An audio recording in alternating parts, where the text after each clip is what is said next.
ആറാട്ട്. ഈ സിനിമ റിലീസിന്റെ അന്ന് സോഷ്യൽ മീഡിയകളിൽ ലാലേട്ടൻ്റെ രാജമാണിക്യം എന്നൊക്കെ കണ്ടിട്ടാണ് പോയത്. പിന്നെ ട്രെയിലറും അമ്മാതിരി ഹൈപ്പ് കൂട്ടുന്ന ഐറ്റമായിരുന്നല്ലോ. പടം 100 കോടി തൂക്കുമെന്ന് ഞാൻ വില ഉറപ്പിച്ചതാണ്. പക്ഷേ ഈ സിനിമ കൊണ്ട് ആകെ പ്രയോജനം ഉണ്ടായത് കുറെ കോമാളികൾക്കാണ്. ഒരു കോമാളിയായി ആറാട്ടണ്ണനെ ഞാൻ ഉൾപ്പെടുത്തുന്നില്ല. പെരേര വ്യാളിയെ വെച്ച് നോക്കുമ്പോൾ പുള്ളി എത്രയോ നല്ലതാണ്. പക്ഷേ പുള്ളിയാണ് ഈ പരിപാടി തുടങ്ങി വെച്ചത്. ഇനി ഈ സിനിമ ആദ്യമൊക്കെ ലാലേട്ടൻ്റെ എൻട്രി ഒക്കെ കണ്ട് കിടിലം പടമാണ് എന്നാണ് കരുതിയത്. അലച്ച് സൗണ്ട് വരെ പോയി. പക്ഷേ സിനിമ മുന്നോട്ട് പോകും തോറും വെറുപ്പീരിൻ്റെ അയ്യൊരു കളിയായിരുന്നു.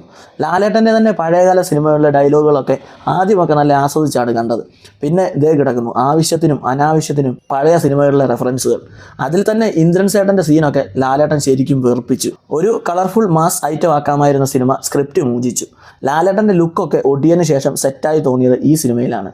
ആ തീം സോങ്ങും ഫൈറ്റും ലുക്കും ഉണ്ണികൃഷ്ണൻ്റെ ഡയറക്ഷനും മാത്രം കൊള്ളാമായിരുന്നു. ആവശ്യമില്ലാത്ത ട്വിസ്റ്റുകളും പടം എങ്ങോട്ടോ പോയി. സായ്കുമാറിനെ വരെ അവസാനം കോമഡി പീസാക്കി ഒറ്റ ഡയലോഗ് കൊണ്ട്. സിനിമ ഇറക്കാതെ ട്രെയിലർ മാത്രം ഇറക്കിയായിരുന്നെങ്കിൽ നല്ലതായിരുന്നു. നന്ദഗോപൻ്റെ ആറാട്ട്, ഏജന്റ് എക്സ്, AR റഹ്മാൻ. എഴുത്തുകാരനെക്കുറിച്ച് ഒന്നും പറയുന്നില്ല. ഒരുപാട് ആരാധന ഉണ്ടായിരുന്നു പുള്ളിയോട് ഒരു കാലത്ത്.